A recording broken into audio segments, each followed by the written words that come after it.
ఒక్కసారి అరుణాచలం వెడితే చిత్రగుప్తుడు గీత గీస్తాడ. ఈ జీవుడు అరుణాచలం వెళ్ళాడు కాబట్టి తరువాత అని గీత గీస్తాడు. అంటే అరుణాచలంలోకి వెళ్ళాడు అంటే వాడికి ఏదో అధికారం ఉంది, పరమేశ్వరానుగ్రహాన్ని పొంది ఉన్నాడని. జీవుడు ఎన్నో శరీరాలు తీసుకున్నటువంటి జీవుడు అరుణాచలం ఎప్పుడైనా విడితే అక్కడ అరుణాచలం పట్టణంలోకి ప్రవేశిస్తే చాలు, వెంటనే అతని జీవయాత్రకి వేరే గీత గీస్తారు.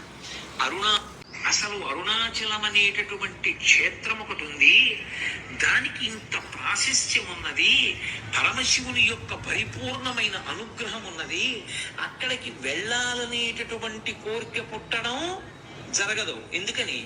అసలు కొన్ని కోట్ల జన్మలెత్తితే తప్ప అరుణాచల పర్వతం గురించి తెలుసుకోడు. ప్రధానమైన లింగం కాంచీపురంలో పృథివీలింగం, ఆ శివలింగాన్ని దర్శనిస్తాం.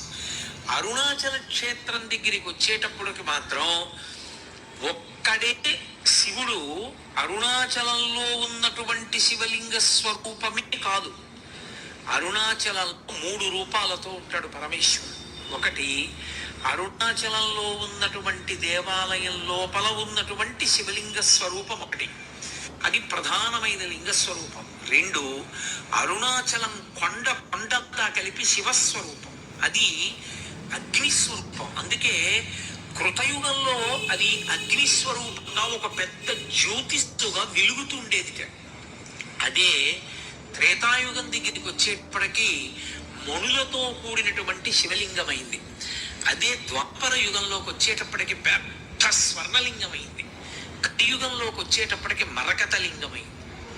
అందుకే ఇప్పటికీ ప్రపంచంలో ప్రఖ్యాతి వహించినటువంటి భూతత్వ శాస్త్రవేత్తలు అరుణాచల పర్వతంలో ఉండేటటువంటి శిలలను పరిశీలించి హిమాలయ పర్వతాల కన్నా కూడా ప్రాచీనమైనటువంటి శిలలు ఇక్కడే ఉన్నాయి, అసలు ఈ భూమండలము ఏర్పడేటప్పుడు అగ్నితప్తమైనటువంటి శిలలతో చల్లారిన కొండ ఈ కొండయే అని నిర్ధారణ చేయబడినటువంటి క్షేత్రం. ఇప్పటికీ అరుణాచలంలో దేవాలయానికి పునర్నిర్మాణం చేస్తున్నప్పుడు కుంభాభిషేక సమయంలో అక్కడ ఒక సొరంగ మార్గం కనపడింది. భగవాన్ రమణులు చెప్తూ ఉండేవారు, ఆ సొరంగం అరుణాచలం కొండ మధ్య భాగంలోకి వెడుతుంది, పైకి కొండ కనపడుతుంది.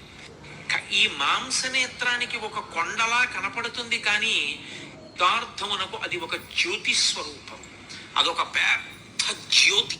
ఎందరో మహాపురుషులు దర్శనం చేసి